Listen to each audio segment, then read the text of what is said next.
At noon the next day, Elsie had her lunchbox cleaned before I even got my hot lunch tray into the classroom. She sat with her hands folded, staring first at Sharon and then at me. Halfway through the lunch period, Mr. Douglas, the principal, walked in. He's a great, big, joking man. At least he is if you aren't a troublemaker. He walked around the room asking kids how they liked their lunches. When he came to Elsie, he said, "And where's your lunch, young lady?" I ate it. She never really looked at grown-ups, but kept her face pointing down. I hope it was good. He patted her on the shoulder and went on up the aisle.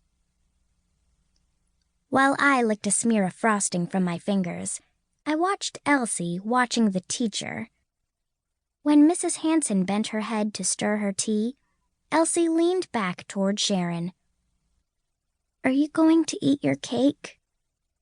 "Yes, I am," Sharon answered, pulling her tray closer to her chest. Elsie turned to Marianne. "Are you going to eat your cake?" Marianne is the littlest girl in the room. She isn't very smart, but she's nice to everyone. "You can have half," Marianne said. Elsie took the piece of cake and jammed it in her mouth. Mrs. Hanson was at Elsie's desk in a flash. "Elsie, what are you doing?" Elsie was so surprised, her mouth flopped open with the hunk of chocolate cake hanging on her lower teeth. "Elsie, spit that out into the wastebasket, and don't let me catch you disobeying me again." Mrs. Hanson's voice was so sharp, I shivered. Elsie spit the cake into the wastebasket while we all craned our necks to watch her. When she was back at her desk, she took out her reading book, opened it to the middle, and stared at the pages. Mrs. Hanson and the principal stood at the front of the room, talking quietly. Then Mr. Douglas went over to Elsie and put his hand on her shoulder again. "Young lady," he said, "you'd better straighten up and start behaving in this school. We won't put up with any of your antics here."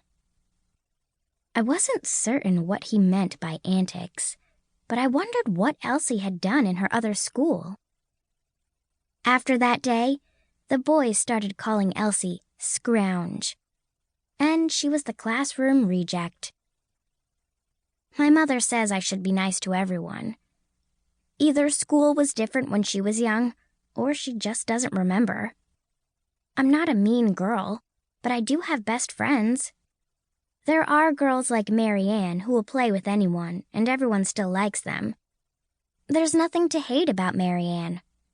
She's little and friendly, and she will lend you anything. My mother says Marianne has character. I told my mother Marianne works all day and only gets C's. Mother said grades aren't everything. She says things like that, but when I bring home my report card, I better have only A's and B's. So Marianne talked to Elsie, but nobody else went near her. Elsie kept standing by the school wall at recess. She hardly moved, unless she saw some kid who had sneaked candy out on the playground. Then she walked right up and asked for a piece. She couldn't scrounge at lunchtime because Mrs. Hanson watched her like a hawk. Mrs. Hanson didn't pick on kids for no reason, but she could hang right on you if you were doing something bad. The only one she had trouble catching was Jack. Most of the time, he was just too sneaky for her. One day, when Elsie had been in our room a few weeks, Mrs. Hanson said we would work in groups for globe study.